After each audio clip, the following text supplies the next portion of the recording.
Hello, everybody. How are we doing? How are you doing? Assalamu alaikum. First order of business. Roll call. All right, whether you are watching live or you are watching on replay, make sure to comment down below. It helps with the algorithm.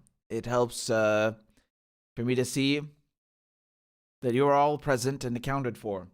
So, we have a lot of things to discuss. And, well, it's quite redundant. It's quite redundant at this point. I mean, like, how many videos do we have to do explaining that, you know, Israel is a shit entity? How many videos do we have to do explaining that, you know, Palestinians are being slaughtered? How many? Like, what is the number until some shit changes, right? How many decades is this gonna continue? You know, all the Arabs couldn't stop it. Who will? All right. Again, that's the greatest trick that the West has ever played. What did they do? They came and they put this fucking cancer called Israel right in the motherfucking middle of the Arab world. Literally, just look at the map geographically, right? What do Arabs have in common? They have a common geography, a common history, a common culture, a common religion, a common language, right? And what do the British and the French do just before they leave? They come and they put this fucking cancer called Israel right in the middle, right? As if carving up the Middle East after World War I wasn't enough, right? No. It's not enough. All these mandates, these colonies, les protectorats. No. They're not leaving. They're leaving a little present behind called Israel. And so here we are. Yes? Here we are. It's 2021. What has changed? Nothing has changed. As a matter of fact, they feel more and more emboldened. So, fuck these bastards. All right? There's no room for diplomacy. There's no room for fucking, mincing words here. They don't mince words. They don't mince words when they drop bombs. They don't hesitate. So, I'm going to, look, I should have been recording from that. So you'll forgive me. I have a lot of tabs open because I really want to break this down for you as succinctly as possible. I really want people to understand what is going on. Okay, so give me a second over here. A lot of care into this. So, voila.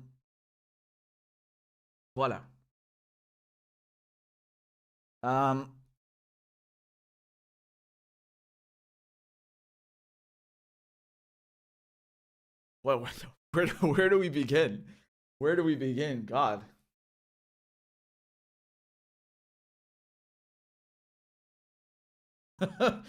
It's really a goddamn. Okay.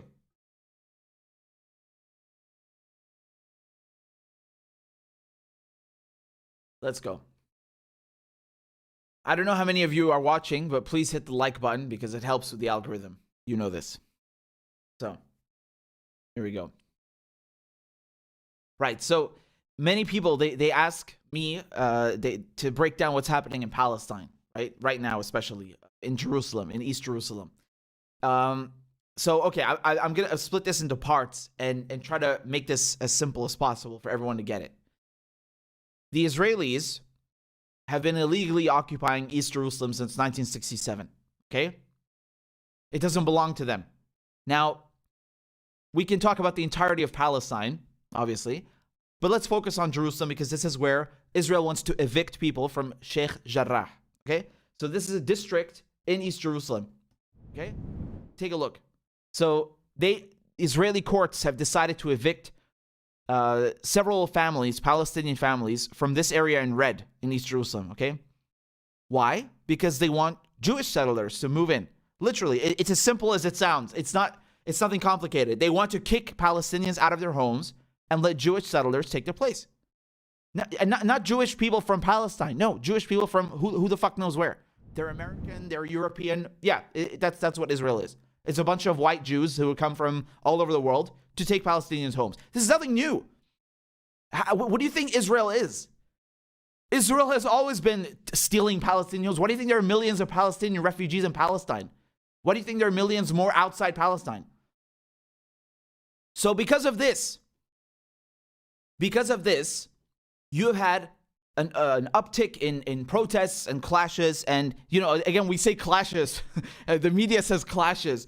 Yeah, it's an occupation. I mean, you know, it's like saying, you know, the people resisting Nazi occupation were clashing with the Nazi. No, they're fucking resisting. I mean, what is that? It's that simple. It's a military occupation. It's an illegal occupation. The fucking land don't belong to them. Now, I know I'm cussing a lot. I know I'm swearing a lot. And I'm sorry. I mean, how can you not swear when you look at this crap?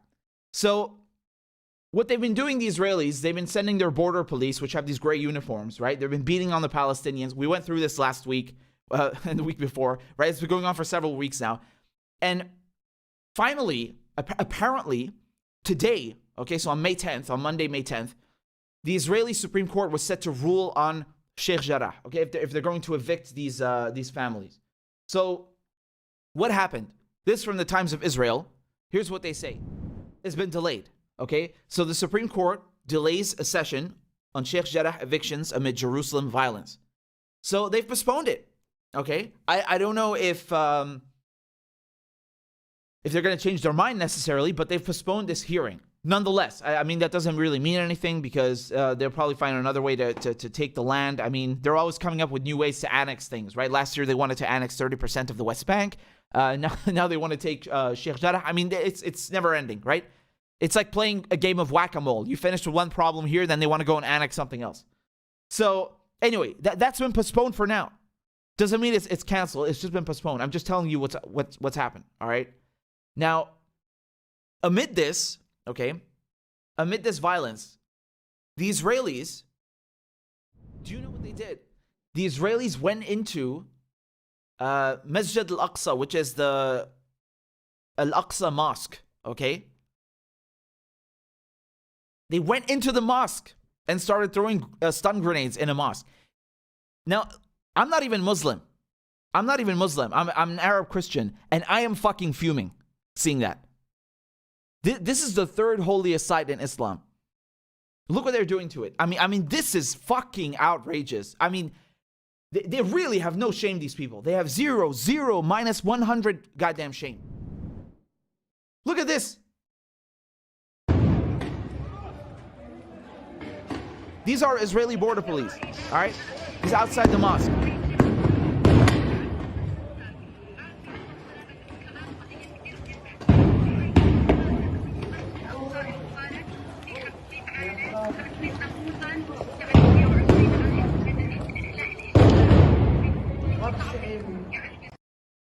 You know, we're talking about the middle of Ramadan. People are praying. Okay, this is the holy month of Ramadan.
I mean, this is unconscionable. Seriously. So as a result of that, this is 2 days ago. As a result of that, you had 90 Palestinians injured inside of the mosque. I think 200 total that day. And look, here's some more pictures of this. My goodness. What is that? Honestly, who does that? What kind of barbarians do that? Here's more footage.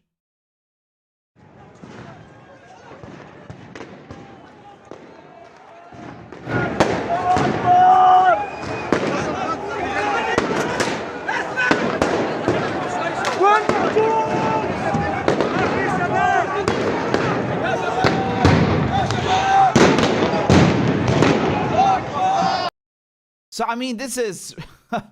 I don't even know what to tell you, man. I don't even know what to tell you. It's just disgusting. Here, Noor Ode says on Twitter, a journalist speaking out from inside the Al-Aqsa clinic to Al Jazeera. There is no one to provide care for the injured. I told the soldier I'm a journalist doing my job. He fired a rubber-coated bullet at my leg. We are pleading for help. I mean, the stones on these people. Seriously. Oh, you're a journalist? Yeah, I'm laughing. But, I mean, this makes you cry, right? He's lucky he got a rubber bullet. Israel regularly snipes journalists. Kills them with bullets, real bullets, not rubber ones. That's nothing, right? Compared to all the medics, all the nurses, all the doctors, all the journalists, the activists that they've killed over the years. Not even just Palestinian, even Americans, even British. They'll shoot you. You think it's a game? They will kill you for photographing what they're doing to Palestinians. So these people have entered the third holiest site in Islam, and they're behaving like fucking barbarians. I mean, they have no limits. They really have no shame. So this is what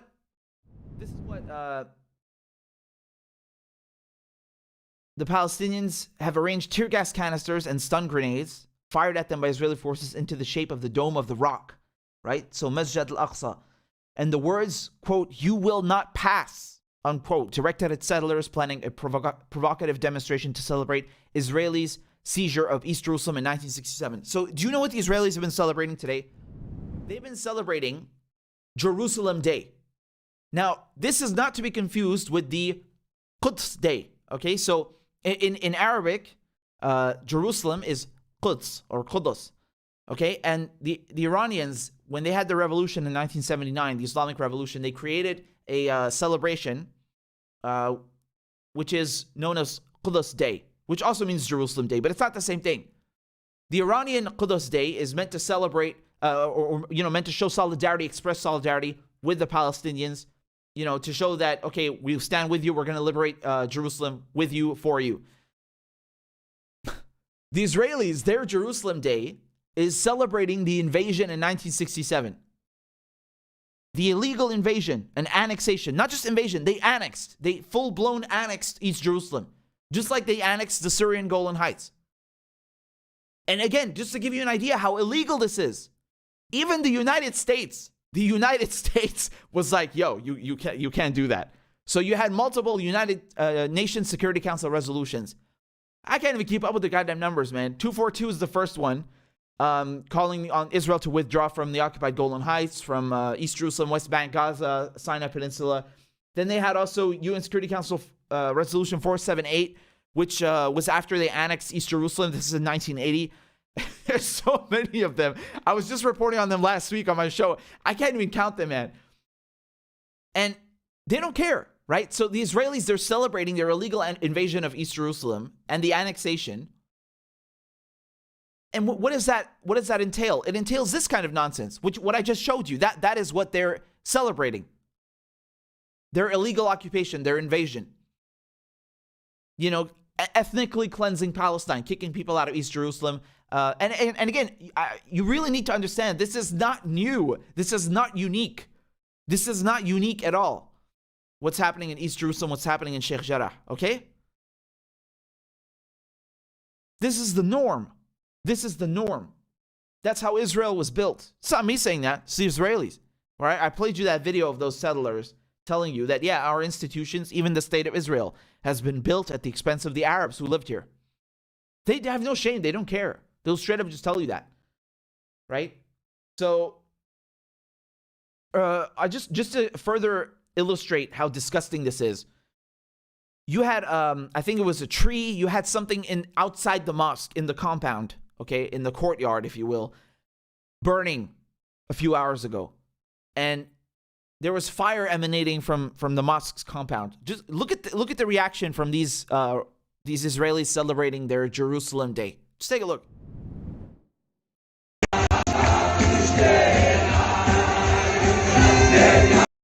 I'm gonna mute the music for copyright shit, but I mean, look, the mosque compound is on fire and they're celebrating. I mean, what the fuck? Could you imagine Muslims like dancing while a synagogue was burning or something? Like we'd never hear the end of it, and that would be disgusting. But they just do this. I mean, what is that? Like, they do realize we all have the same God, right? Apparently not. So, I mean, I don't even know what to say. I really don't know what to say. I'm just disgusted beyond belief. And on top of that, what happened today, Israel went and bombed Gaza. They went and bombed Gaza, the Gaza Strip. So the Gaza Strip has been under siege since 2007. So not just by Israel, but by Egypt as well. And in response to everything that I just showed you, in response to what's happening in Jerusalem, Hamas fired a few rockets at Israel, right? And so in response to the rockets, the Israelis, they went and bombed Gaza. And what happened? They killed 20 Palestinians. 9 of them were children. Right? 9 children killed. So this is from The Guardian. Israel launches airstrikes on Gaza Strip after Hamas rocket attacks. All right. Gaza Health Ministry says 20 Palestinians were killed and were killed in Israeli strikes after Palestinian groups fired rockets into Israel. Horrible. Here's some of the footage.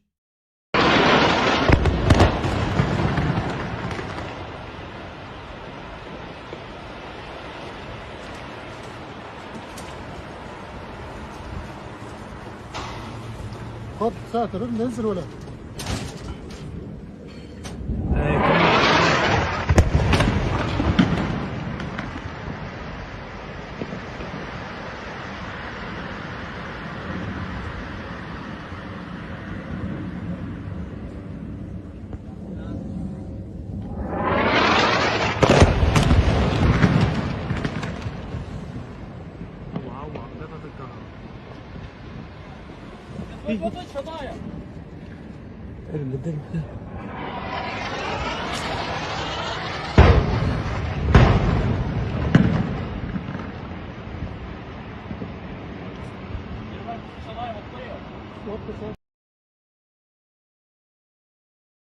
Right, so they killed 9 children in that video that I just showed you.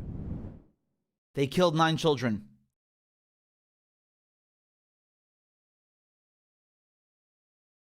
You think Israel's ever going to be sanctioned? Do you know how densely populated Gaza is? Correct me if I'm wrong, but it's one of the most densely populated places on the face of the planet. Right? It's under siege. Israel controls what materials they can bring in, what supplies they can bring in. It's completely, isolated from the whole planet by Israel.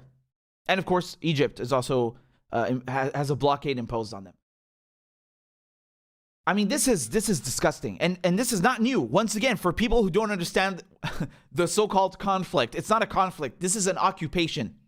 This is a military occupation, an apartheid occupation. Okay? This is not new. Israel is bombing Gaza every week with American weapons. Those are American bombs. And not just Israel buying the bombs. No, they're given the bombs.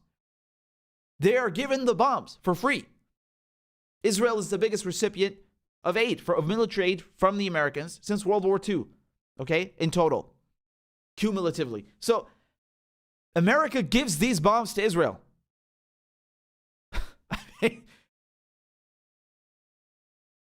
They even gave them 500, it was 500 million, 50 million, just in December, if I'm not mistaken, during the package when you got $600 stimulus check, right? The December relief package, corporate robbery, again, whatever you want to call it. I mean, it's disgusting, right? Every year they get 3.8 billion. That's since Obama. So when Obama is in office in 2016, what does he do? He signs this 10-year aid package. So over 10 years, $38 billion. Every year, $3.8 billion. It's still in effect, right? So here's what your favorite candidate for mayor of New York City says, right? Here's what Andrew Yang says. Andrew Yang says, I'm standing with the people of Israel. who are coming under bombardment attacks and condemn the Hamas terrorists. The people of New York City will always stand with our brothers and sisters in Israel who face down terrorism and persevere. Yeah, okay.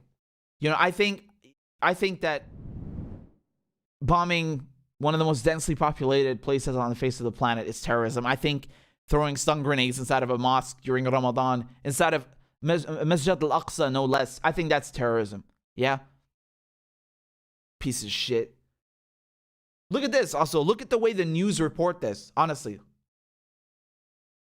So I just showed you what happened in Gaza. Look at what DW News say in their headline.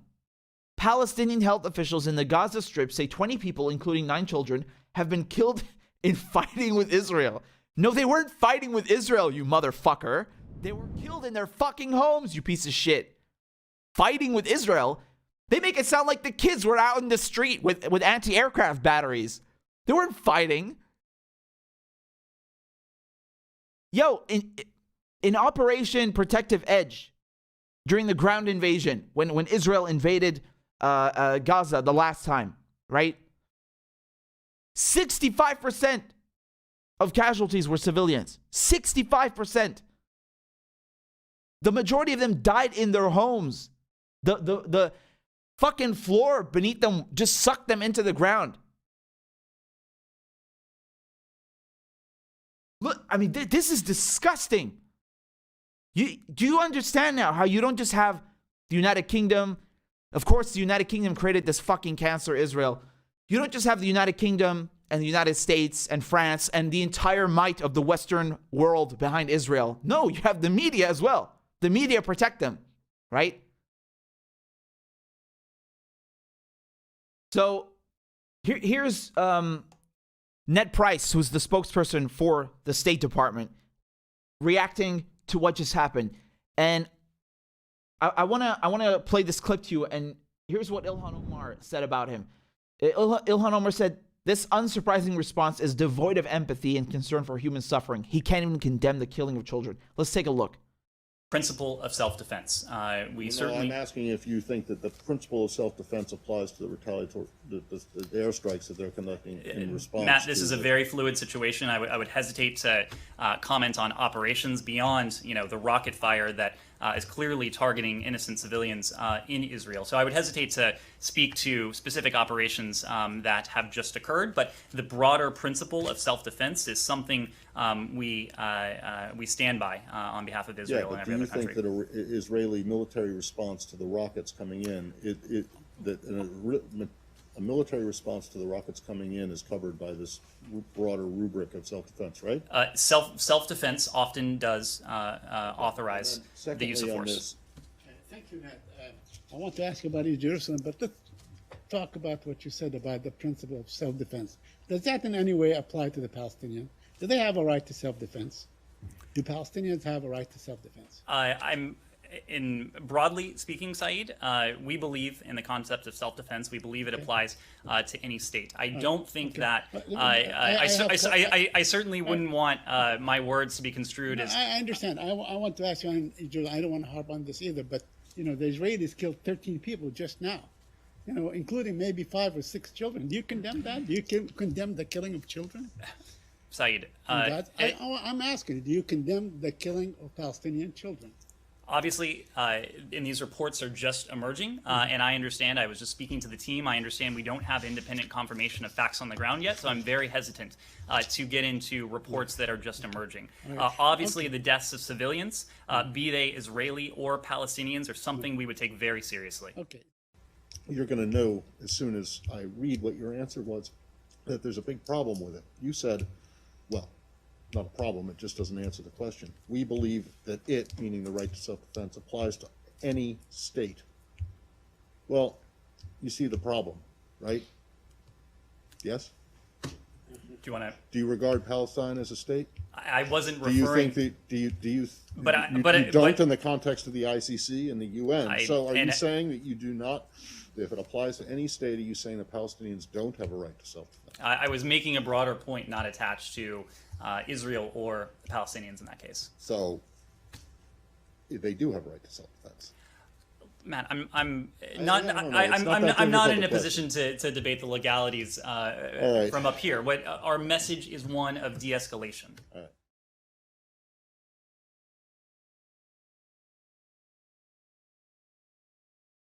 All right. You coward! You fucking coward! Look at that goddamn snake. This fucking worm standing there. Saying he said that on purpose because he doesn't regard Palestine as a state. And he thinks that Israelis have a right to self-defense. Palestinians don't have a right to self-defense. They're not human beings. What is that? They always tell you, oh, the rockets. What happened before that? What about the 73 years of occupation? You don't want to talk about that? What the fuck do you think happens when you kick millions of Palestinians out of their homes? They're just supposed to take that? They're supposed to accept that? Palestinians are supposed to accept you walking into the third holiest site in Islam and trashing their mosque during Ramadan? Do you have no fucking shame? Where does it end with these people? Where does it end? Where's the limit? This is unbelievable. He's asking him, their children that died. Do you condemn the killing of Palestinian children? He won't even condemn that. Look at this inhumanity. These people are fucking sick, man. They're sick. Look how goddamn corrupt they are. I can't even tell if he's the spokesperson for the US or Israel. Which country does he fucking work for? Unbelievable. You think for 1 second he would have hesitated to condemn if Hamas or any Palestinian had killed an Israeli? Just one Israeli. Not even, never mind a child. He would not hesitate. Immediately he'd condemn it. You have almost a dozen Palestinian kids dead, and he can't even say a thing about that. Bought, corrupt, piece of shit coward. All of them. It's not just Ned Price. All of them. Unbelievable. These people don't care about human rights, man. They don't care about international law. This is all a joke. They do not care about any of that. There's no rules-based order. That's bullshit. They don't believe in that. That's just a cookie to shut you up. There's two sets of rules. Do you understand here? There's two sets of rules on the ground in Palestine. There's two sets of rules internationally, right? They do what they want. When they send nuclear bombers, it's deterrence. If you fight back, you're a terrorist, right? If they come and occupy your land, oh, that's their sovereignty, right? You have to respect their human rights. But when they kill Palestinians, oh, and Palestinians fight back, they're terrorists, right? They won't even condemn children being killed. I mean, this is unbelievable. Oh my God, I cannot with these motherfuckers, man, really. This is nothing new. You need to understand this is nothing new. This has been the norm for 73 years. All right? 73 years, Palestinians have been going through that shit.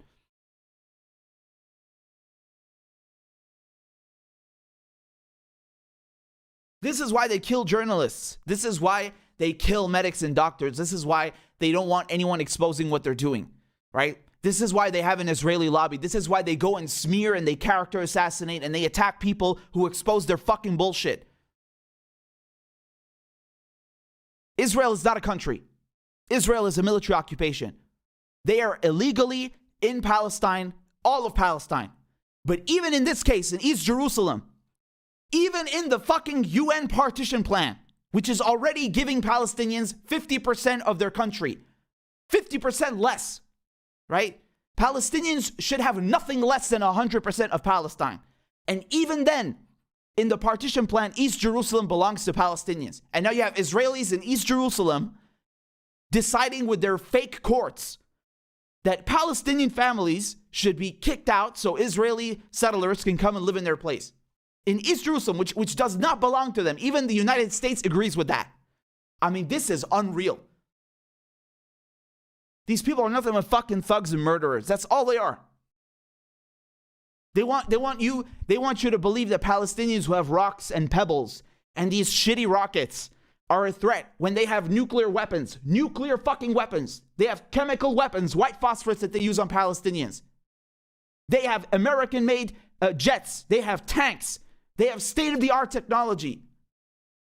There isn't one country in the Levant that Israel has not attacked or invaded. And they want you to think that they are the victims. The Israelis are the victims. Always, always, always, always, every single fucking time, Israel is the victim. Every single time. Israel has a right to self-defense. Israel has, Israelis have human rights. Israelis have the right to a state, to sovereignty, and fuck Palestinians. For 73 years. For as long as they want. I say fuck you. Fuck Israel.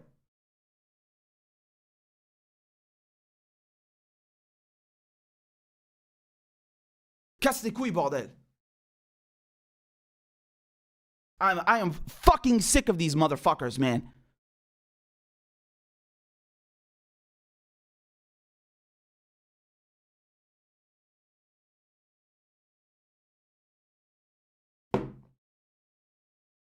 There you go. There you go. That's the situation. That's what's happening in Palestine. That's what's happening right now. So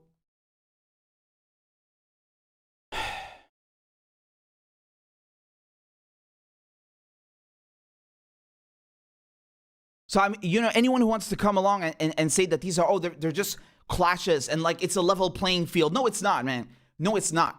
It's not a level playing field. Palestinians are resisting. It's a resistance movement. They're fighting for their country, for their homeland, for liberation. They want to live in their homes. They want to be treated with respect, with dignity.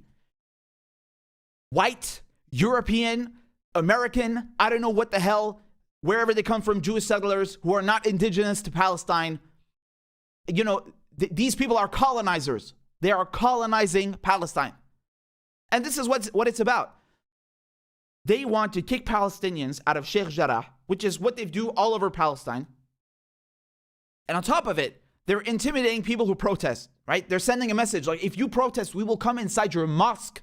We will come inside the mosque even and throw stun grenades at you during Ramadan. No respect. No respect.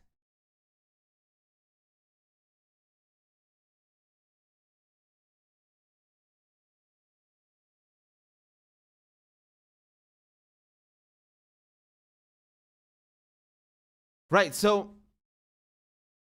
I want to show you something. لا يعني عن جد ولادين شرموطة. شو بده يقول الواحد ولادين شرموطة.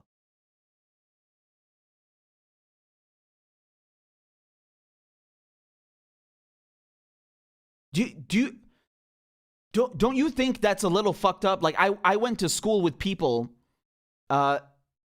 who have spent more time in Palestine than my cousin who is Palestinian, right? Roni, who's been on many times, he's going to be back soon, has never even seen Palestine. He's never seen it. His grandfather's land is gone. Who the fuck knows who's living there now? He's never even seen Palestine. But people that I went to school with who have no connection with Palestine have spent more time there. On holiday, or maybe they have houses. I don't know. Right? They're going on vacation. They're going on vacation to Tel Aviv. They're going on vacation to Jerusalem. They're participating. They're helping the economy of an illegal occupation. Isn't that fucked up? Isn't that weird? And not just that, he has no passport. Like, he doesn't have an actual passport. He doesn't have statehood. He's stateless. What is that? But you can be a dual citizen. You can be an Israeli national and a European national at the same time, and you can go and live in occupied Palestine and kick someone out of their fucking house. Why? Oh, because Britain, the United Kingdom, of course the United Kingdom, who else, right? Then the fucking United Kingdom gave Palestine away, after colonizing 1/5 of the planet, 1/4 of the planet, just gave it away, right? Just promised it to a bunch of fucking Zionists. Right, so Abby Martin, she is an excellent journalist, reporter, filmmaker, and because of what's happening right now in East Jerusalem, in Sheikh Jarrah, she's made the following announcement, okay? So, in support of Save Sheikh Jarrah, we have permanently removed the paywall from our feature documentary, Gaza Fights for Freedom. Okay? Gaza Fights for Freedom. We hope it helps educate more people about the terrible crimes against Palestinians and builds broader solidarity with their cause. Okay, so, you can see, however, they put they put this age restriction on it to kind of censor it. It's a form of censorship, right? Because now you need a credit card or you need some kind of ID to prove that you're over 18 on YouTube so you can even watch it in the first place. They do the same thing with, for example, the videos where I cover, Jacob Blake being shot by the police, right? They don't want, they YouTube and all these social media companies, they'll go and change their logo and make it black, like in solidarity with Black Lives Matter. But when you actually report on that, they won't actually show you the videos, right? You have to bypass their age restriction. Collateral murder from WikiLeaks, right? U.S. war crimes. Age restricted. Here, Empire Files, showing you the reality of what's happening in Gaza, how people in Palestine are living under the Israeli blockade, under the Israeli and Egyptian siege, since Operation Protective Edge and before that since 2007. You need to go and watch this film. I mean, if you can support Empire Files, go ahead, do that. But you have a chance now to watch this film for free. So please go and watch it. Gaza Fights for Freedom. It's great. All right. So again, it's by Abby Martin. It's a great, great, great documentary. It's really important that you watch it. It really will give you a glimpse, an idea of the right to return protests and marches that happened in 2018, 2019. It will give you an idea of the conditions under which people in Gaza are forced to live because Israel controls what they can bring in. It's under siege. It's been called the biggest open air prison on the planet.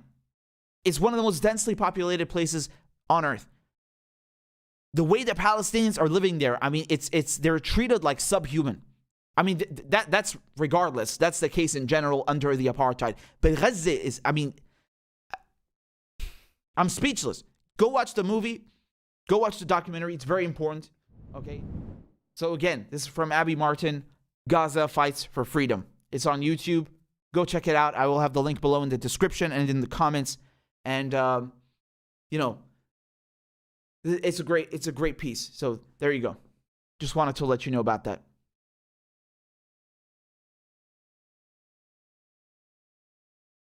So if you'll give me a second,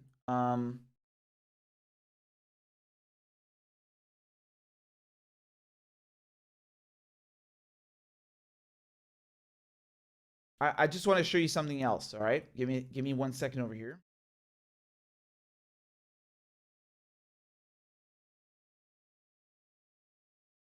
All right. So Stephen Donziger, his trial has resumed just today on May 10th, 2021, and it was postponed several times, but it's finally resumed now. And I just wanted to give you a heads up. I just wanted to let you know about this, that this is something to keep an eye out for, because his case reminds me of the Assange extradition, in the sense that it's full of corruption, miscarriage of justice, and that's putting it mildly. It's really a persecution is the right word. Okay, so what happened here, Stephen Donziger, what he did, he exposed how Chevron polluted, enormous swaths of land in Ecuador, and this caused environmental damage, and it caused the indigenous people living there lots of diseases and illnesses, and they had to pay out several billions of dollars, right? And they refused. So what did Chevron do instead? They started to fight him through the courts, right? They basically fixed the system and accused him of corruption, right? They accused him of gaming the case, and basically they locked him up now in house arrest because he refused to hand over his laptop, okay? And so a judge ordered him to, order him under house arrest. And now he's spent, I think, over 700 days in his home, in his apartment in Manhattan, right? And you have to remember, Chevron, this is a company with extraordinary amounts of resources and reach and influence. And they've got these corrupt judges and this corrupt legal system to screw him. Why? Because he exposed their pollution, their wrongdoing, and their corporate greed. And so his trial has resumed today. It's a scandal, honestly. And you need to keep an eye out for this. And I'm going to have more on the case but just wanted to give you this heads up. And yeah, it's very, very, very important, right? So there you go. Chevron trial and Stephen Donziger. Okay, so I believe you a lot of you have questions, so I will get to them. Let's do this. So give me a second over here. Awesome, we got 500 people watching. Make sure you hit the like button. This is very important.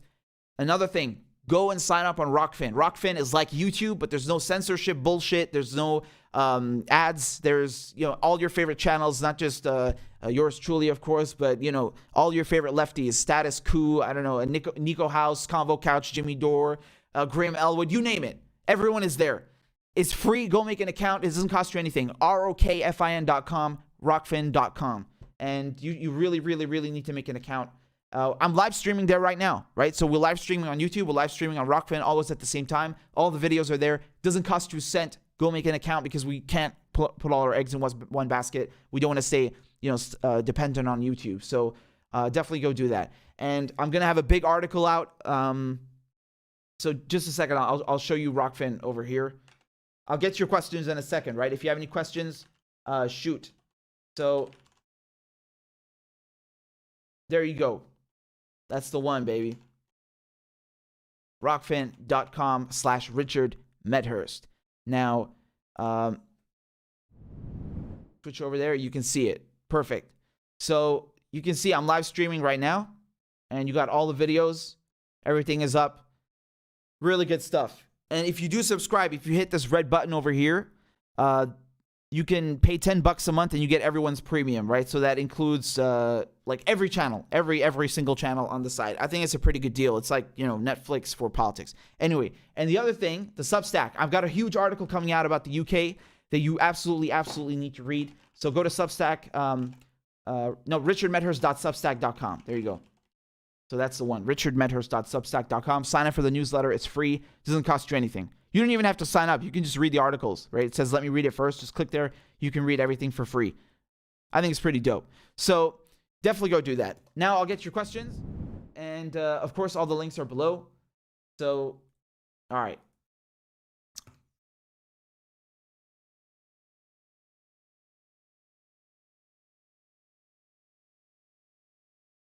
So we got super chat over here from Florin. Thank you very much for the super chat. I appreciate that very, very much. You're very kind. Merci beaucoup.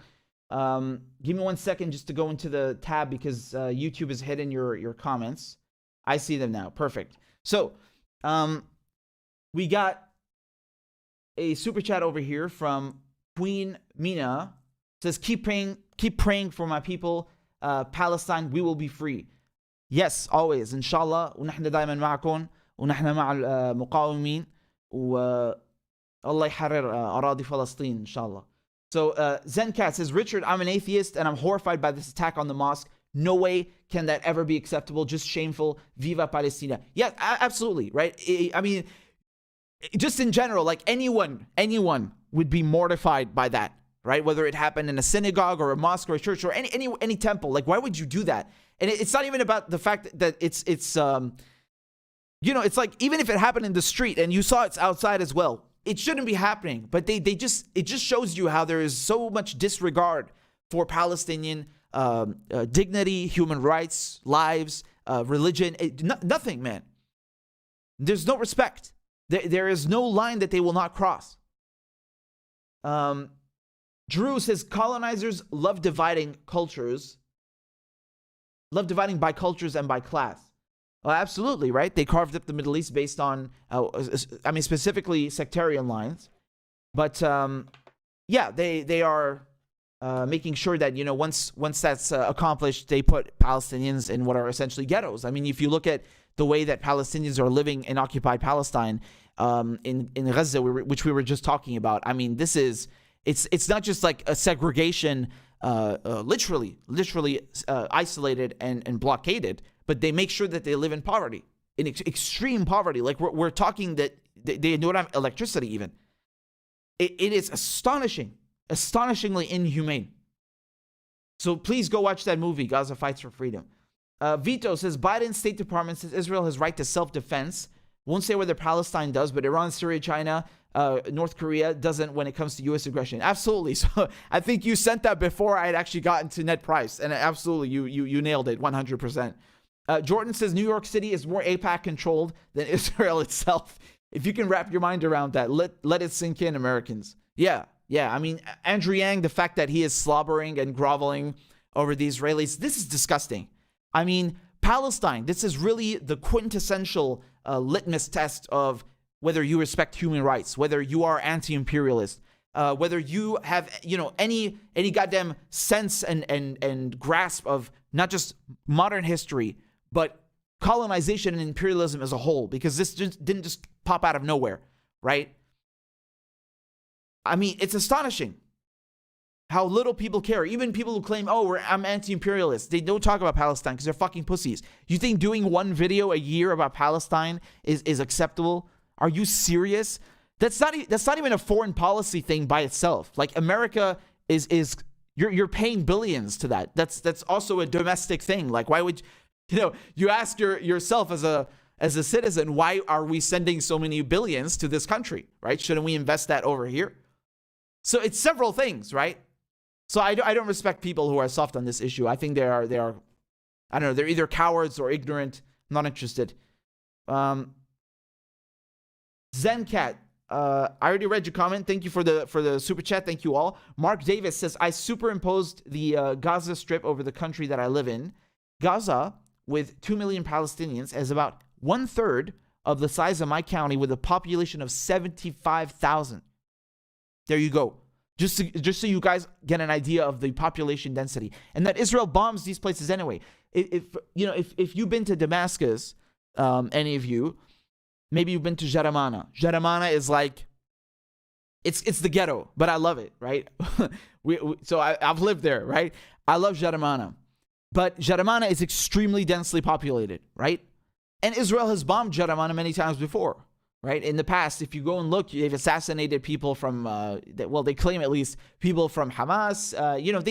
They don't care. They will drop a fucking payload in the middle of Damascus and Jaramana. Like, they just, I mean, of course, my stance on this. I don't care if they dropped it on an empty field with grass. Like, they have no right to do that. But it just shows you that they have the disregard. They have no appreciation, no respect for the fact that, they could kill maybe innocent people, bystanders, maybe the guy has visitors. They don't care.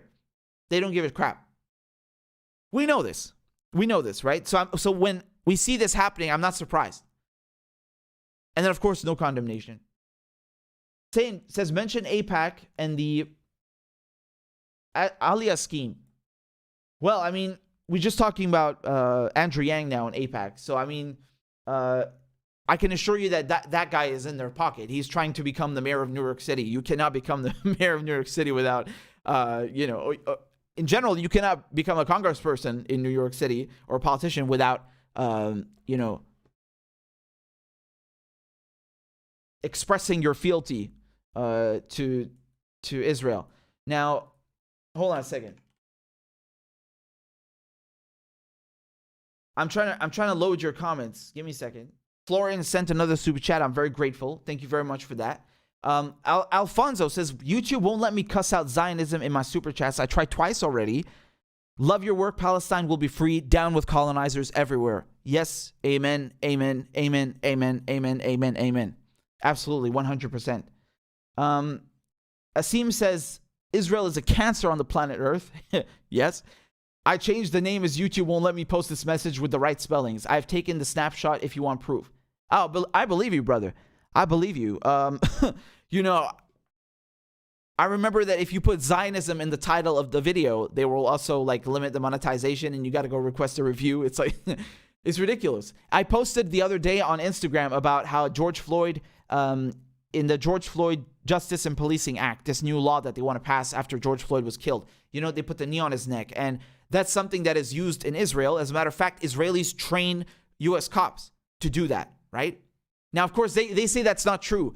Yeah, but the fact is they have exchange programs with the Israelis for American cops to go and learn stuff like this. And my point was that, the Israelis should also have their funding cut off. If you're going to cut off funding to U.S. police departments for doing that because it's barbaric, then why not apply the same thing to Israel? Of course, they're never going to do that. But nonetheless, Instagram censored the post because it's upsetting. Yeah, I agree. It is upsetting. I don't like seeing Palestinians with, knees on their necks being choked to death for the crime of existing in Palestine. I mean, this is unbelievable, right? Again, with these like age restrictions or sensitivity blocks, yes, of course, it's upsetting. I understand that. I understand like having a trigger warning, a content warning. But the thing is that they put obstacles like the age restriction on YouTube, where they really make it like specifically difficult to even watch the videos in the first place. There you go.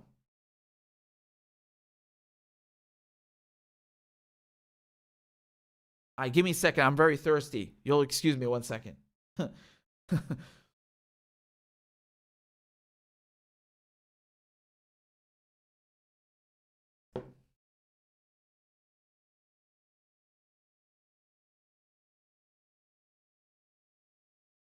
So we got another super chat over here from AA41021.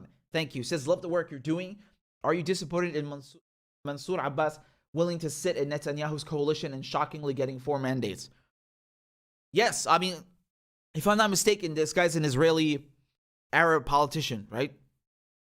I mean, what am I supposed to say? Like, that's treacherous by definition. Why would you ally yourself with the devil? Right? That's all I'm going to say.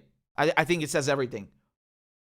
Allying yourself with the devil is not doing anything. That's just horrendous. So, excuse me, because we have more super chats. You guys have been very kind. I see a lot of you signed up on Substack. Very good. Again, it's totally free. But I want to read your comments on PayPal. So thank you very much for that. We got one over here from Samira. Thank you. It's loading. Give me a second. There we go. So Samira says, we need more exposure on what happened in Kabul. Who is behind the senseless violence? The timing syncing up with the supposed U.S. withdrawal is very suspicious. My heart breaks for my people. Absolutely. So this brings me to the next segment, if you'll allow me just a second, because I need to clean up all the other stuff.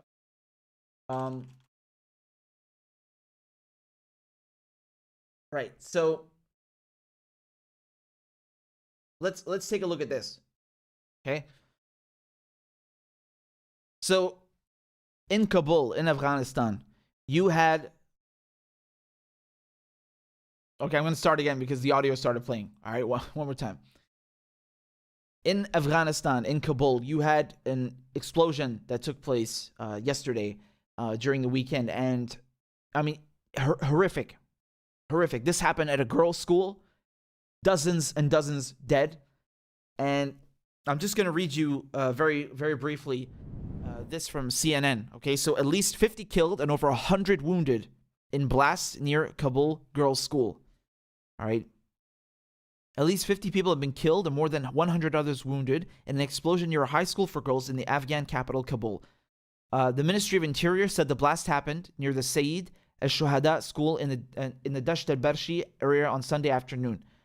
The explosion was caused by a car bomb followed by 2 IED, so improvisory explosive device, explosions. Interior Ministry spokesman said Sunday. And there's been no claim of responsibility yet. Taliban spokesman Mujahid denied involvement in the explosion in a message to the media. Right? So students were leaving school and that's when it happened. A car bomb blast happened first and then 2 more explosions occurred near the girls' school in Kabul. Yeah, this is horrendous. This is heartbreaking. I saw pictures. I'm not going to show you the pictures. It's really, I mean, it makes you want to cry, man. Really. So I want to explain something here. When they say that there were 2 explosions, you know, that reminds me of, I mean, this is a known terrorist attack method, right? So you've seen this many times in Syria, in the war, in the last 10 years. It's nothing new though, right? When I was a kid, when I was in school, next door we had the Egyptian embassy that was blown up, right? And that was also a double suicide. So they do one bomb and then they wait for the emergency workers to arrive. They wait for the ambulance, the police, so more people gather around, and then they have a second explosion that kills even more people. It's sadistic. It's completely sick. And so this is what happened. I'm understanding. That's just horrible. I mean, really, look at this. This is just, what is that? What is that? Allah yarhamun. And again, I think I agree with Samira. I think the timing is very suspect because one of the major points in the Afghan peace deal, which was signed under Trump with the Taliban when they had the talks in Qatar in Doha, one of the main points in the agreement was that there would have to be no more violence, right, on the part of the Taliban. So their point was that the Taliban cannot attack American troops anymore, right? And they also made the point that the Taliban cannot shelter Al-Qaeda, work with Al-Qaeda, which again is the whole reason for the invasion, even though, okay, we're not going to get into that, but this is what they're saying. So now, I mean, this is suspect, right? Because the withdrawal was supposed to happen on May 1st. What are we now? We're May 10th, May 11th. And the Taliban said, like, if you don't leave,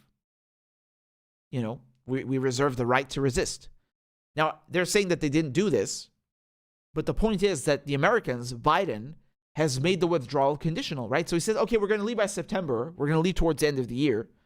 But they always said this in every administration. They said, yeah, we'll leave soon. And then you have things like this happening. And then they're like, oh, okay, we have to stay. Oh, no, we can't leave. Look, it's too unstable. Of course we can't leave, right? So, I mean, I'm thinking he's probably going to leave. But we already talked about this. He'll leave behind the CIA. He'll probably leave behind tons of private contractors. So it's still an occupation, right? It's still an occupation. Just because George Bush lands a jet on an aircraft carrier and says, oh, mission accomplished, does that mean the mission is accomplished? He did that 2 months. He did that 2 months after invading Iraq. Iraq is still under occupation. We're in 2021. God damn it. Right? How many times have they told you, oh, the war in Iraq is over and they won't leave? How many times have they said, oh, we're leaving Afghanistan and they won't leave? They love shit like this, right? They love having these excuses. Am I saying it's a false flag? I don't know. I'm just saying I wouldn't be surprised if they did use it as an excuse to continue. And not just this, but in general, right? Regardless, this is horrific. This is heartbreaking. Oh, man.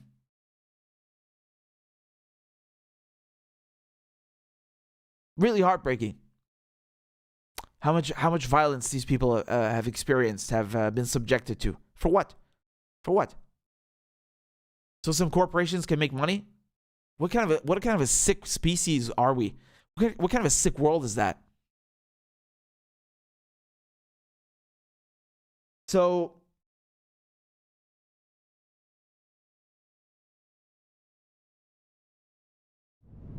yeah, this is where it happened. You see on the map. Maybe I can zoom in for you.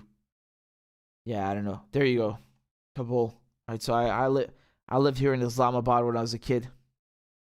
Anyway, yeah, I just want to go back to your comments and thank you again for all your support. So I'm going to continue reading them. Just 1 second. They're loading. My phone is loading. Oh, and by the way, if you have any questions or anything, please feel free to donate and support independent journalism. It really goes a long way, and I'm very grateful. Thank you for that. Again, still loading. Okay, very cool. So this is from EI Project. Says, thank you for your contribution. Thank you. I appreciate that very much. Thank you for your support for the show. And we have a super chat over here from Mumtaz. Says, do you think BDS will help to force a one-state solution? Well, that's a good question. No, I don't. I don't think so, because people think that the two-state solution is viable. It's not, and I'm not the one saying that. I'm not the one saying the two-state solution doesn't work. Israel is saying that. Israel does not want a two-state solution. Israel has been okay. So let me start from the beginning, because this is perhaps a good thing. Okay, so to record. So. Right, so you're asking if BDS will help to force a one-state solution. No, absolutely not.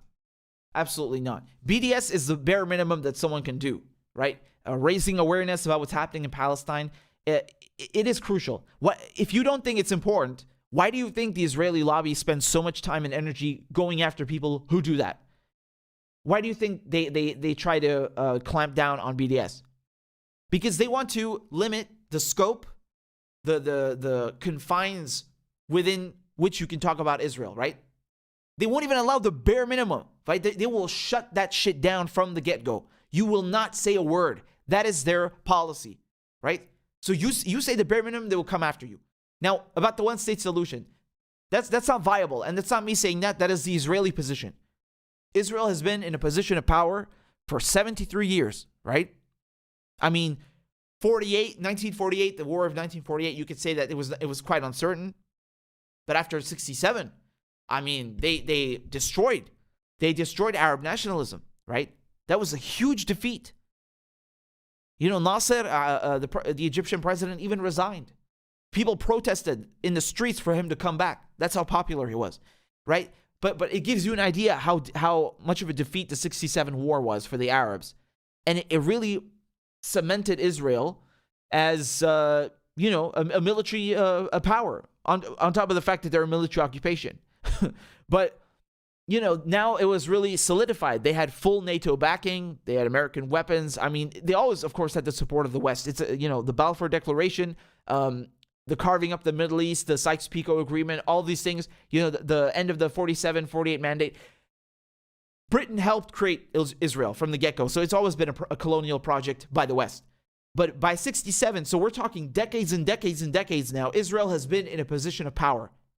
They defy every UN Security Council resolution that's passed. They get billions in military aid from the Americans. They kill Palestinians with impunity. You just saw they bombed Gaza. They killed 20 Palestinians, 9 of them children. The Ned Price, the U.S. spokesperson for the State Department, won't even condemn the killing of Palestinian children. Just to give you an idea of how much they can get away with, right?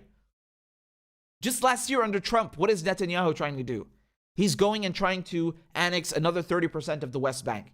They're already occupying the West Bank illegally, right? No, they still want to take more. And now they're trying to kick families out of Sheikh Jarrah in East Jerusalem, which they're also occupying illegally, right? They've annexed East Jerusalem illegally in 1980. They annexed the Syrian Golan Heights as well. Annexed. Do you understand? An annexation? We're taking it. They passed the basic law, the Jerusalem law. Again, this was declared null and void by the UN. They don't care. So the Israelis don't believe in a two-state solution. There is no two-state solution.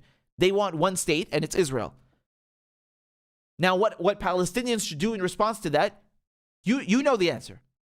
You know the answer. What would you do? What would you do if you were Palestinian? Do these people look like they can be reasoned with?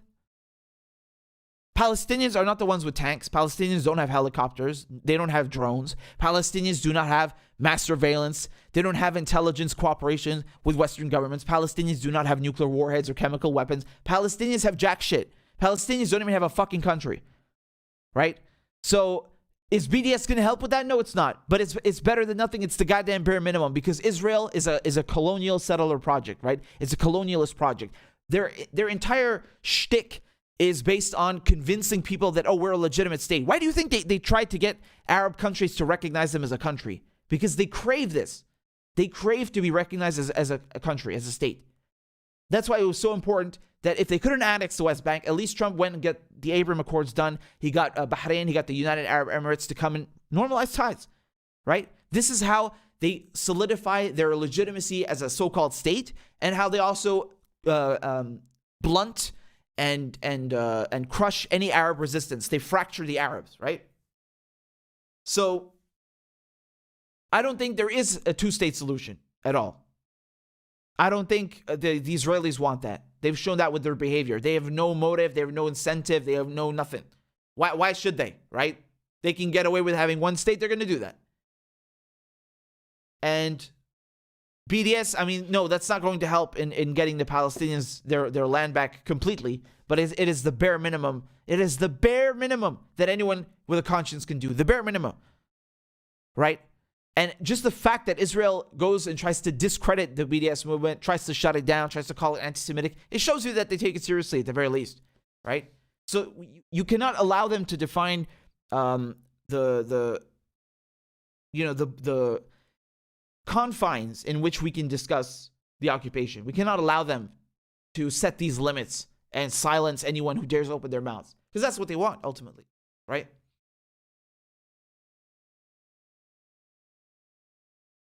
So we have another super chat over here from it's loading. Hold on. This is from Liliana. Thank you so much. And Liliana says thanks for your great work. You're very sweet, and I like your name very much. Thank you for that. Thank you so much. I'm just double checking if there's anything else, so I didn't miss anybody.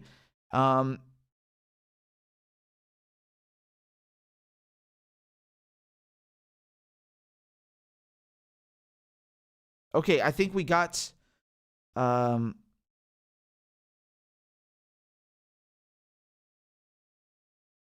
again, I'm double checking over here. Yeah. We got a new donation here from Aiden. Aiden says, I dropped a like and then left the stream. I'm sorry I couldn't watch this. As an American Jew, I find Israel's neo-fascism shameful.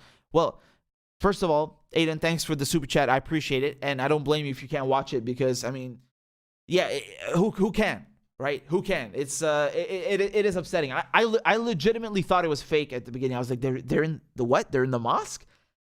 No. I thought like, that's no way.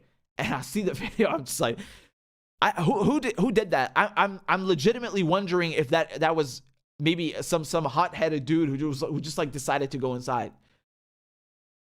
I mean, the backlash from this, I'm astonished. But anyway, I appreciate your support and your comments, and I'm very grateful. Thank you. We've got over here new. Yeah, we got someone who signed up on Patreon. Thank you so much to Zachary. All right. We absolutely need to play a crab dance for Zachary. Although, I'm going to try to get it to load. So give me a second, Zachary. Yeah, my goddamn computer is not playing nice. All right, hold on. I got you. Y'all need to show some love for Zachary, who signed up on Patreon. He is very, very kind.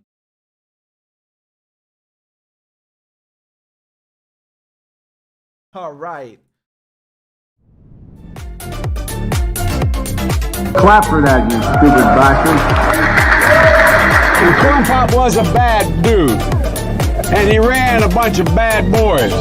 Listen, fuckhead, you have fucking crossed the line. Claiming I'm the enemy. You got that, you goddamn son of a bitch? I don't give a fuck what you think, bitch. Good morning. Sunday morning. Cut that bitch off. Why you texting? Why? You're getting nervous, man. Calm down. It's okay. Okay. Suck my dick and choke on it. I yield my time. Fuck you. All right. Yo. That was hilarious. Honestly. Now, my computer is bugging, so it was off center for a second, but it's okay. Y'all show some love to Zach. Thank you very much for supporting the show on Patreon. I really appreciate it. And we got some more super chats over here. This is from Large March. Large March says, calling out rights violations of the fanatical Likud government is not anti-Semitic. It's not. It's absolutely not. People forget that the Likud party, that Netanyahu, is a fucking right-winger. He's a right-wing bastard. Now, honestly, the only difference between a right-wing Israeli and a regular Israeli is that one of them wants to burn Palestinians to kick them out of their homes, and the other one just wants to kick them out without burning. That's the only difference. At the end of the day, the Palestinians will be kicked out. That is how Israel works. That's the only way that you can have Israel, that Zionism works, right? It's got nothing to do with Semitic or religion. Nothing to do with that. But they try to make it about that. They try to convince you with this fucking bullshit that, it's Arabs and Jews, they hate each other. Shut the fuck up, man. I don't buy that horse shit. I know for a fact that that's not true, right? Because we have a religious, multi-ethnic society in the Levant, in Palestine, in Syria. Where do you think these religions come from? New York, you motherfucker? They come from there. So the people have been living in this region for thousands of years. And it's not what they're trying to feed you. They tell you this so you're like, oh, yeah, they're just fighting over religion. It's like, no, it's a goddamn occupation that was created by the British. I don't want to hear nothing else, man. So Munte Kald says, I love you, bro. Keep telling the truth as it is. Munter, I really appreciate it. Always will. And thank you. Thank you, Habibi. Marsh Flower says, in capitalism, no lives matter. Yes, that is true. That is definitely true. That is absolutely true. And I think you might have sent that when I was talking about Dunsinger, right? Yeah. Mark J says, thank you, Richard, for your courage and passion for the truth. First-rate analysis. Thank you, Mark. I appreciate that very much. Solidarity. And Omar says, do you think Hamas is controlled opposition at this point to get Israel to slaughter civilians unchecked? No, I don't. I mean, I think I understand what you mean. Some people like they say that, but no, I don't think that's no. I mean, just the way that the world is in general. You always have one country or one party or whatever trying to infiltrate the other, right? This is normal. You have Russian spies in America. You have American spies in Russia. Everyone has spies in every organization. That's how it works. That's how it is. But as a whole, it's a controlled opposition. I don't know. No, I don't think so. I mean, we can maybe disagree on the strategy. Yeah, we can have discussions. No, I think that's a bit too far, though. I think it's a bit too far. I wouldn't say that. I don't think so. Now I'm sure that some people will suspect that, but I don't know. I haven't seen any evidence to suggest that. I don't know. Maybe I'm wrong, but my understanding is that they're not. So I hope that kind of answers your question. It's a good one though, right? It is food for thought. Ariel Anderson, thank you so much for your donation. I really appreciate that. Connie says, thank you, Richard, for fighting the good fight.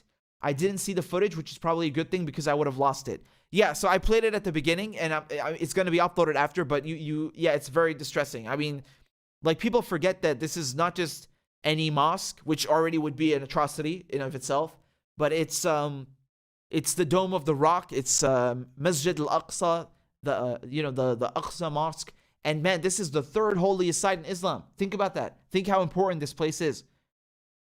That mosque is in large part what makes Jerusalem special for the Arabs, and specifically the Arab Muslims, right? Because, I mean, you have Jews, Christians, Muslims. For them, for all of these religions, for these monotheistic religions, Jerusalem is very special. As a matter of fact, if you look at the UN partition plan, Jerusalem is considered, it's considered an international or I forgot the Latin term. You'll excuse me. Corpus something. I'm forgetting the legal Latin term, but it's considered a separate entity, right? And that's the point, because the status quo has always been that way. It's always been a shared city between Christians, between Muslims, between Jews. So, the Jews, the Israelis, excuse me, the far right Jewish settlers, they're trying to kick Palestinians out. They want to take the entire city for themselves. And this is not the first time Jerusalem has seen this, What do you think the Crusaders did? When the Crusaders came from Europe, they came to Jerusalem, right? And what did they do when they got into Jerusalem? They killed everyone, including the other Christians. They did not differentiate. They did not care if you are Muslim, if you are Jewish, if you are Christian. They killed you. They took the city by storm and they killed everyone. A fucking massacre. And they claimed that was in the name of religion. How are you Christian and you're killing other Christians in the land of Christ? I mean, this is just, they always do this. You always have people throughout history who are using religion as a cloak, as an excuse. They're just fucking barbarians.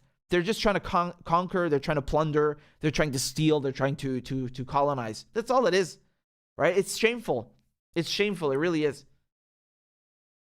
So, Marsh Flower says, that wasn't me before. Glad it's getting out. Here's a new one. Capitalism is planned obsolescence. Yeah, it is. It is. Exhaust all the resources until there's nothing left. And then, unfortunately, the sun will swallow up the entire planet. I don't know. I'm advancing 4 billion years into the future. No, but my point is we'll probably, destroy the planet long before it's swallowed up by the sun, which is kind of, well, not kind of, it's extremely depressing. But, I want to make a point here, which has nothing to do with what we just discussed, but you raised a very interesting point.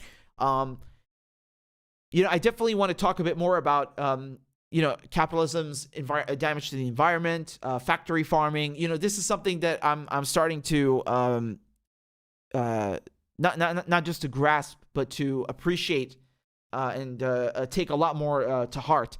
And I want to definitely discuss this more because it is absolutely horrific. I mean, really, it's just messed up. But we will deal with that separately because we're talking mostly about Palestine now. So there you go. DC says thoughts on the the 1453 sacking of Constantinople. Okay, man. Wow, you're going too far back in history. I'm not. Well, I mean,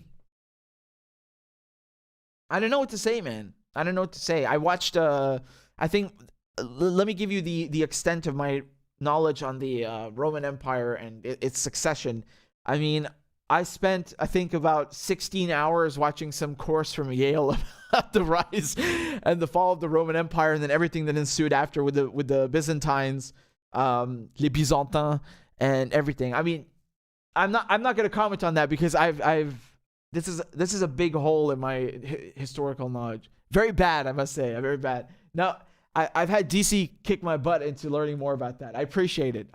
So I'll get back to you, right? That's my promise. I'll get back to you and I'll give you my thoughts on the sacking of Constantinople in 1453. I love you guys. You guys are awesome. Juan Gomez says, do you see any way to stop the expansion of the occupation of Palestinian land? Keep up the great work.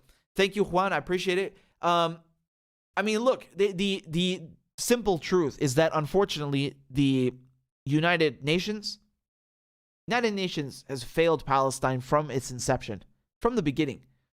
How on earth can you have an organization like the United Nations, which recognizes Israel as a state, but not Palestine? This is scandalous. We are in 2021. This has been the case since 1947. This is scandalous.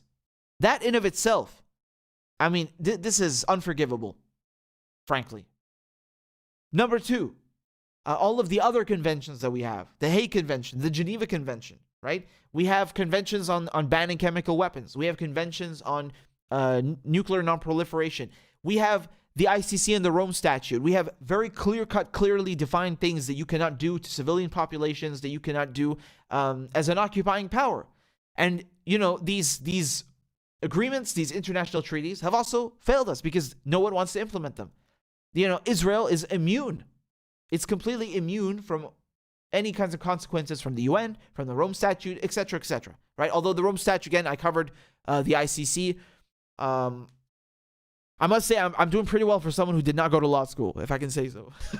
I should have gone, though. It would have been good for journalism. But my point here is, just to answer your question, is that unfortunately all of these international treaties and organizations, they do not hold Israel accountable. So what recourse, what avenue do you leave for the Palestinian people? The Arabs themselves have not been able to unite in the name of Palestine, to save Palestine, right? I don't know. I am, it's heartbreaking because the Palestinians, I mean, they're a resilient people. They're very strong. Look at what they're able to do on their own. Look at what the Palestinians are able to do by themselves. But how long is this going to continue? Until when do the Palestinians have to endure this? Forever? If you engage in BDS, for example, boycott, divestment, sanctions, it's anti-Semitic, right? If the Palestinians go to protest, Israel claims it's a democracy, right? This is their slogan. Oh, we're the only democracy in the Middle East. Really? Why do you not let Palestinians protest then? They don't have the right to free assembly. They don't have the right to free speech. How are you a democracy? You're illegally occupying them in the first place, so it's not very democratic of you. But they won't let Palestinians protest. You can't do BDS, right? And if they fire back, if they engage in armed resistance, which is actually their right. I mean, of course, the Israelis will never tell you this, but if you go and you read the UN Charter, the Geneva Convention, you have the right to resist a military occupation. That is your law. That is your right under international law. It's your given right. Okay, but then they call them terrorists. So I'm really perplexed if the whole world is not helping the Palestinians. I mean, they have to resist by any means necessary, right? and it's imperative for any person with a conscience. Imperative for any person with a conscience, especially Arabs, to always support the Palestinians, always. And you know, when I had Ryan on the show, Ryan Wentz, a few weeks ago, we talked about Palestine, right? And I loved what he said at the end. He said that, you know, he supports Palestinians' right to resist and in any form of resistance. And he 100% right. He put it so eloquently. So that's how I feel. That's how I feel.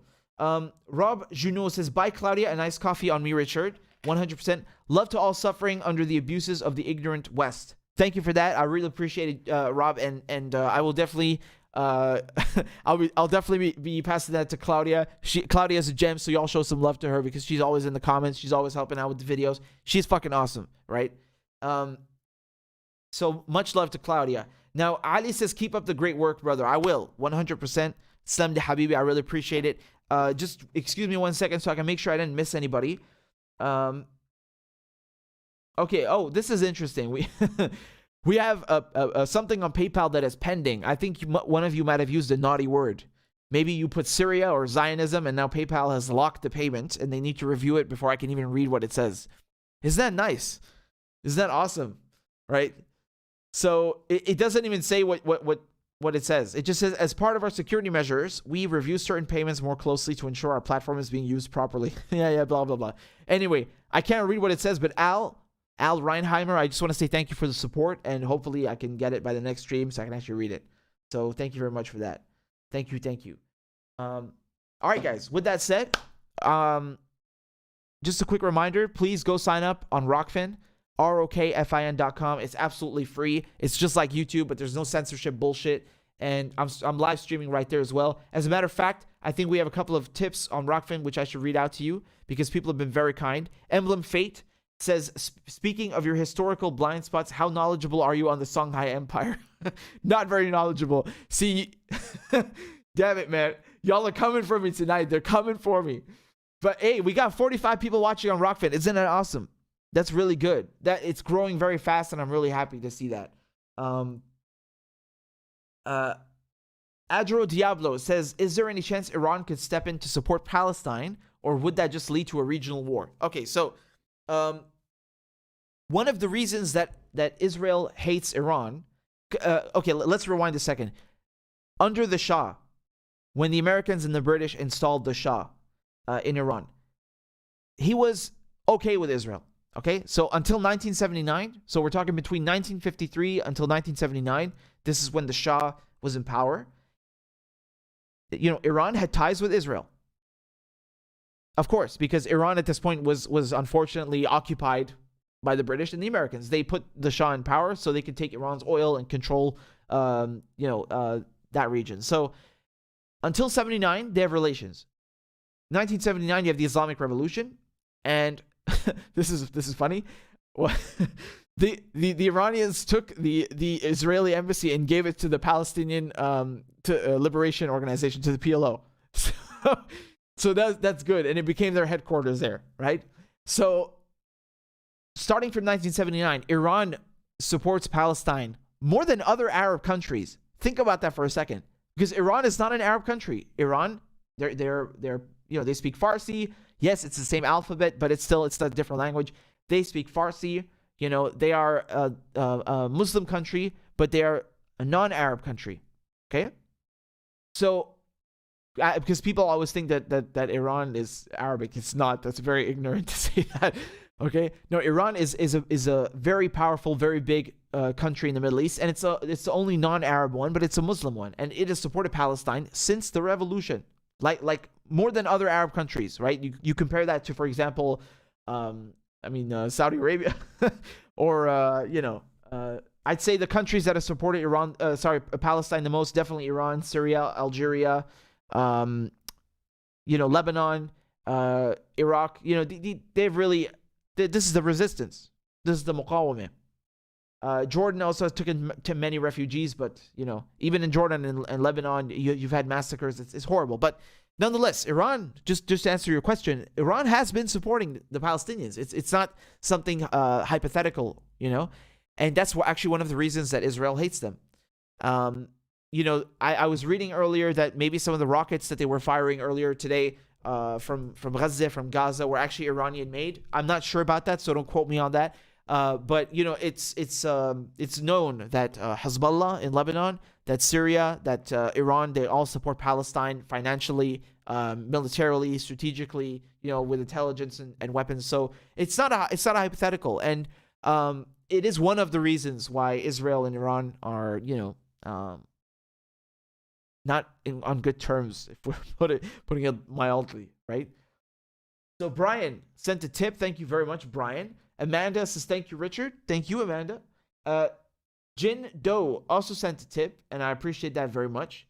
I'm just scrolling down to see more of them.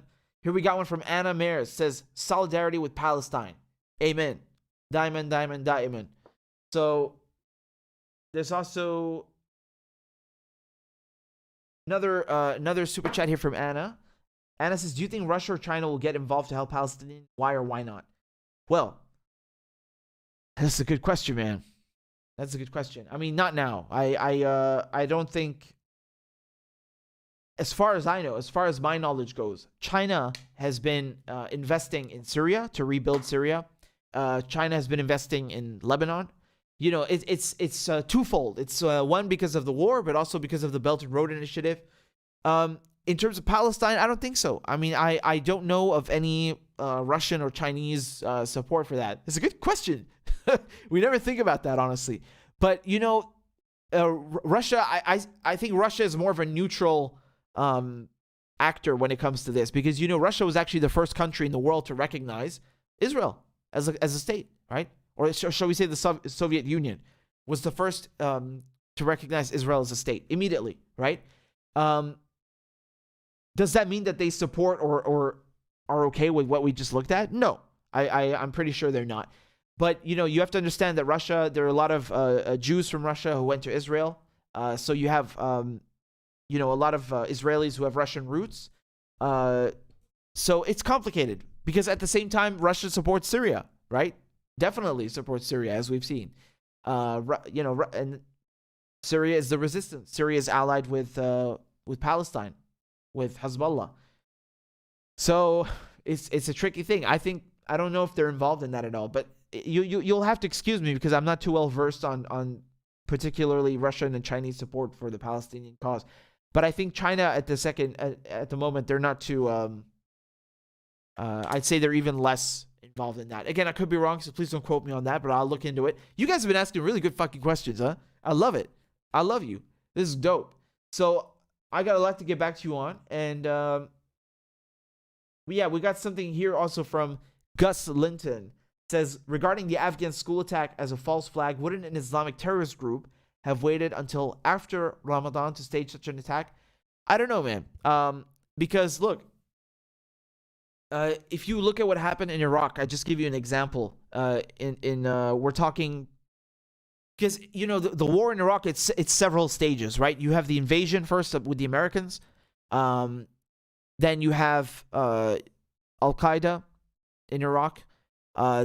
We have the sectarian violence, then we have Al Qaeda, then we have ISIS. It's very complicated. And my point is in that throughout these many years, you saw a lot of sectarian violence, and I think a lot of that was it was pushed by the CIA, by the American intelligence community. They let that happen or helped it happen. That's not like far-fetched or something. They created these motherfuckers. Where do you think the Al Qaeda comes from in the first place, right? So my point is, to answer your question, I don't think they care. We've seen attacks in Iraq that happened on Islamic holidays, right? And they did that on purpose to fuel the sectarian violence. They did that on purpose. Now, that's just specific to Iraq. But my point is that, no, I don't think that they would have necessarily waited until after or before. I don't know. I really don't know who did it. But my point is that regardless of who committed that atrocity, I would not be surprised if you had the Americans trying to use this and other things, because they were already saying like, oh, the Taliban have not been holding up their end of the deal. They're still attacking us. I mean, they got stones, really, to occupy a country for, what is it now? 20 years? almost, right? In October, it'll be 20 years.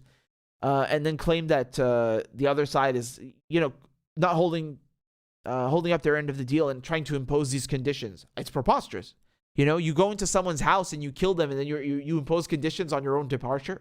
What is that? What is that? Horrendous.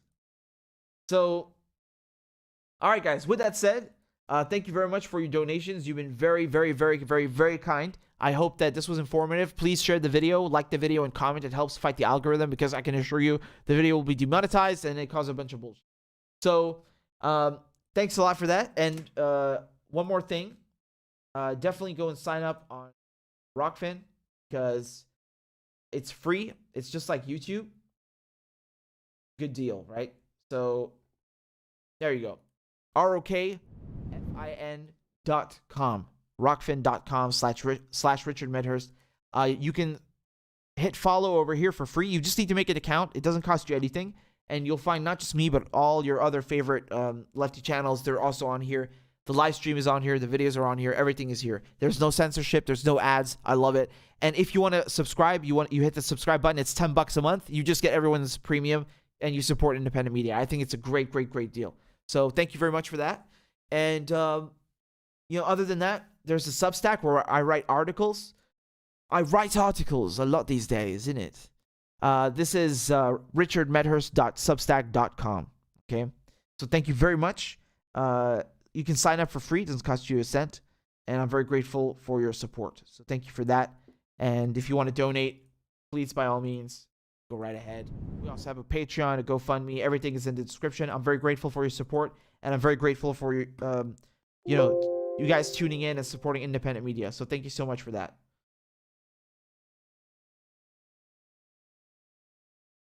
Yes, boy. Yes. We are doing marvelous. All right. We got a super chat over here from Ali. Says, Iran, Syria, Iraq, Palestine, Lebanon stay together till kicking out the occupants in the entire region. Thank you for your great work. Inshallah. Inshallah. حرر أراضي العراق ولبنان وفلسطين وسوريا